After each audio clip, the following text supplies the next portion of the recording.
ಗೊತ್ತಿರೋ ವಿಷಯ, ನಮ್ಮ ಇಂಡಿಯಾ ಎಸ್ಪೆಷಲಿ ಡೆವಲಪಿಂಗ್ ಕಂಟ್ರೀಸ್, ನಮ್ಮ ಇಂಡಿಯಾ ಅಂಥ ದೇಶದಲ್ಲಿ 5 ವರ್ಷದ ಒಳಗಡೆ ಮಕ್ಕಳು ಸಾವುಗಳು ಜಾಸ್ತಿ ಇರ್ತದೆ. ಅದರಾಗೂ 50% 5 ವರ್ಷ ಒಳಗಡೆ ಇರೋ ಮಕ್ಕಳಿಗಾದರೆ 10% ನ್ಯೂಬಾರ್ನ್ ಮಕ್ಕಳಿಗೆ ಇರ್ತದೆ. ನ್ಯೂಬಾರ್ನ್ ಮಕ್ಕಳಿಗೆ ಕಂಜನೈಟಲ್ ಹಾರ್ಟ್ ಡಿಸೀಸ್ ಇರ್ಬೋದು, ಪ್ರೀಟರ್ಮ್ ಇರ್ಬೋದು, ಲೋ ಬರ್ತ್ ವೇಟ್ ಇರ್ಬೋದು, ಇವೆಲ್ಲ ಕಾರಣ ಡೆತ್ ರೇಟು ನ್ಯೂಬಾರ್ನಲ್ಲಿ ಜಾಸ್ತಿ ಇದೆ. ಎಷ್ಟೋ ಡೆಲಿವರಿಗಳು ಚಿಕ್ಕಬಳ್ಳಾಪುರದಲ್ಲಿ ಆಗ್ತಾಯಿದೆ, ದೊಡ್ಡಬಳ್ಳಾಪುರದಲ್ಲಿ ಆಗ್ತಾಯಿದೆ, ದೇವನಹಳ್ಳಿಯಲ್ಲಿ ಆಗ್ತಾಯಿದೆ. ಆ ಡೆಲಿವರಿಗಳು ಮಕ್ಕಳಿಗೆ ಏನಾದರೂ ತೊಂದರೆ ಆದರೆ ಎಲ್ಲ ಸಿಟಿಗೆ ಹೋಗಬೇಕಾಗಿತ್ತು.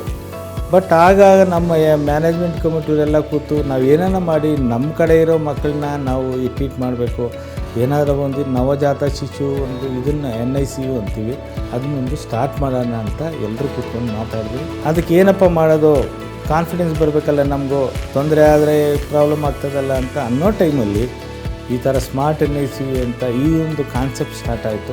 ಇದೊಂಥರ ಖುಷಿ ಆಯಿತು. ಯಾಕಂದರೆ ಎಲ್ಲ ಪ್ರತಿಯೊಂದು ಮೈನ್ಯೂಟ್ ಥಿಂಗು ಅವ್ರು ನೋಡಿಬಿಟ್ಟು ಅಡ್ವೈಸ್ ಮಾಡೋರು. ಹೈದ್ರಾಬಾದಿಂದ ಡಾಕ್ಟರ್ ಗೀತಾಂಜಲಿ ಅವರು ಅಡ್ವೈಸ್ ಮಾಡಿದ್ರು. ಎಷ್ಟೋ ಸರಿ ನವಜಾತ ಶಿಶುಗಳು 750 ಗ್ರಾಮ್ ಮಗುವನ್ನೆಲ್ಲ ಚೆನ್ನಾಗಿ ನೋಡಿಕೊಂಡು ಚೆನ್ನಾಗಿ ಹೋಗಿದೆ. ಅದ್ರ ಜೊತೆಗೆ 2-3 ಸ್ವಲ್ಪ ಇಂಟ್ರೆಸ್ಟಿಂಗ್ ಕೇಸಸ್ ಇತ್ತು. ಒಂದು ಕಾಲಿಗೆ, ಒಂದು ಕೈಗೆ ಒಂದು ಬ್ಲಡ್ ಸಪ್ಲೈನೇ ಇರಲಿಲ್ಲ. ಆಮೇಲೆ ಕೆಲವು ಮಕ್ಕಳಿಗೆ HMD ಅಂತೀವಿ, ಹೈಲೈನ್ ಮೆಂಬ್ರೇನ್ ಡಿಸೀಸ್ ಅಂತೀವಿ, ರೆಸ್ಪಿರೇಟರಿ ಡಿಸ್ಟ್ರೆಸ್ ಸಿಂಡ್ರೋಮ್ ಅಂತೀವಿ. ಆ ಮಕ್ಕಳಿಗೆಲ್ಲ ನಾನು ಧೈರ್ಯವಾಗಿ ಯಾವುದೇ ಒಂದು ಟ್ರೀಟ್ಮೆಂಟ್ ಆಗೋಕ್ಕೆ ನಮಗೂ ಸಹಾಯ ಆಯಿತು.